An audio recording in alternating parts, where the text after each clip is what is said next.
সালাম আলাইকুম। আজকে আলোচনা করব মধ্যপ্রাচ্যের ফিলিস্তিন বিষয়ে। 2023 সালে 7 অক্টোবর ইসরায়েলিদের উপরে দুর্ধর্ষ এক অভিযান করে ফিলিস্তিনের হামাস যোদ্ধারা। এই যুদ্ধে সমর্থন দেয় ইরান, ইরাকের প্রক্সি যোদ্ধারা, সিরিয়ার প্রক্সি যোদ্ধারা, লেবাননের হিজবুল্লাহ, হামাস যোদ্ধারা এবং আল কাসসাম যোদ্ধারা। এই ভয়াবহ যুদ্ধে, এই অসম যুদ্ধে সর্বাত্মক চেষ্টা চালিয়ে এ পর্যন্ত যুদ্ধ চালিয়ে আসছে হামাস এবং হিজবুল্লাহ। কিন্তু হিজবুল্লাহ সিরিয়ার বাশার আল আসাদের পতনের সম্ভাবনা দেখে তারা তড়িঘড়ি করে যুদ্ধবিরতিতে ফিরে আসে। গাজার হামাসের কোনো ব্যবস্থা না করিও,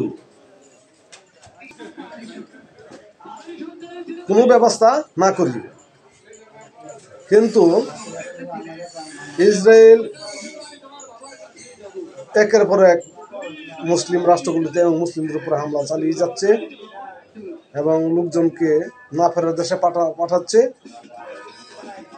আমরা মুসলিম বিশ্ববাসী তাকিয়ে দেখছি, আমাদের কিছু করার নাই। যদি করার থাকতো তাহলে এতগুলো মানুষ এই পৃথিবী থেকে সরাই দিল, কিন্তু মুসলিম কোন রাষ্ট্রগুলো থামাইতে ব্যর্থ হলো ইসরায়েলকে। ইসরায়েল ইরানের দূতাবাসে হামলা করল। আমেরিকা ইরানের কাসেম সুলাইমানিকে হত্যা করল, ড্রোন হামলা, এবং একের পর একজনের উপর আরেকজন হামলা চলছে। ইরানেরও ক্ষতি করল এবং ইরান ইসরায়েলে হামলা করল। এই যুদ্ধে ইয়েমেন যোগ দিল, ইয়েমেন হামলা করলো ইসরায়েলে। সর্বাত্মক চেষ্টা চালিয়ে যাচ্ছে ইয়েমেন মুসলিমদেরকে রক্ষা করার জন্য, কিন্তু যুক্তরাজ্য এবং আমেরিকা ইয়েমেনের উপরে হামলা চালায় এবং তাদের ব্যাপক ক্ষয়ক্ষতি করে। ইয়েমেনের নিকটবর্তী সাগরে ইসরায়েলি, আমেরিকান, যুক্তরাজ্য, পৃথিবীর সকল রাষ্ট্রের জাহাজ আটকে দেয় এবং ইয়েমেনের অনুমতি ছাড়া কোনো জাহাজ চলাচল করতে পারে না, দীর্ঘদিন আটকে রাখে।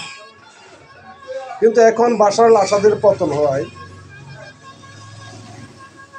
ইরান, ইরাক হয়ে, সিরিয়া হয়ে লেবাননে যে অস্ত্র পাঠাতো, সে অস্ত্রের লাইন বাধাগ্রস্ত হওয়ায় এখন কিভাবে যুদ্ধ চালাবে?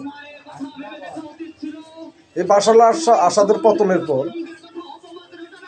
ইসরায়েল একের পর এক সিরিয়ায় হামলা চালিয়ে যাচ্ছে এবং সিরিয়ার সামরিক স্থাপনা, নৌবন্দর, বিমান ঘাঁটি সবগুলো একের পর তছনছ করছে এবং লন্ডভন্ড করে দিয়েছে।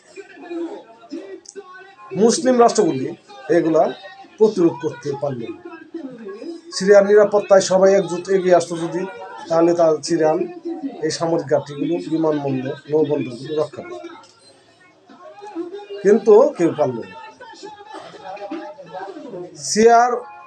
ইরান হলো সিয়া, বাশার আল আসাদও সিয়া ছিল।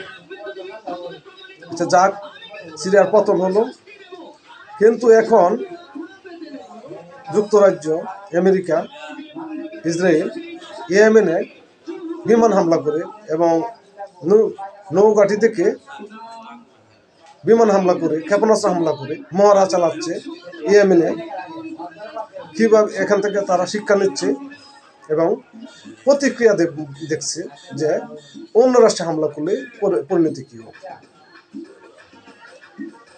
ইরানকে রাশিয়া সহায়তা করছে, ইরান সহায়তা করছে ইয়েমেনকে। ব্যাপক হামলা করছে কয়েক দফা। এখন যেহেতু ইরাকের অস্ত্র সরবরাহের লাইন প্রক্সিগুলো দুর্বল হয়ে গেছে ইরানের, সিরিয়ার প্রক্সিগুলো দুর্বল হয়ে গেছে ইরানের, ইরানের প্রক্সিগুলো দুর্বল হয়ে গেছে। এখন ইরানের পালা চলে আসছে। এখন যুক্তরাজ্য, আমেরিকা, ইসরায়েল ইয়েমেনে হামলা করে জ্বালাই করে নিচ্ছে কিভাবে অন্য আরেকটি রাষ্ট্রে আক্রমণ করে।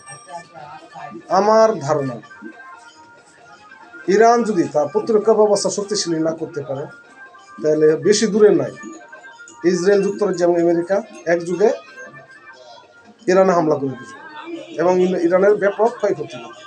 যেহেতু এখন দেখা যাচ্ছে মুসলিম বিশ্বের অধিকাংশ রাষ্ট্র থেকে ইরান দূরে চলে গেছে। ইরানকে যদি ক্ষতিগ্রস্ত করতে পারে যুক্তরাজ্য, ইউরোপীয় ইউনিয়ন, আমেরিকা, ইসরায়েল, তাহলে এরপরে আসবে তুরস্ক। তাহলে বুঝতে পারেন মুসলিম রাষ্ট্রগুলি তাদের নিরাপত্তা বলয় গঠনের জন্য নেটোর দলে সামরিক জোট গঠন করা অতি জরুরি। ভারতকে ইসরায়েল অস্ত্র দেয়, ভারত ইসরায়েলকে অস্ত্র দেয়।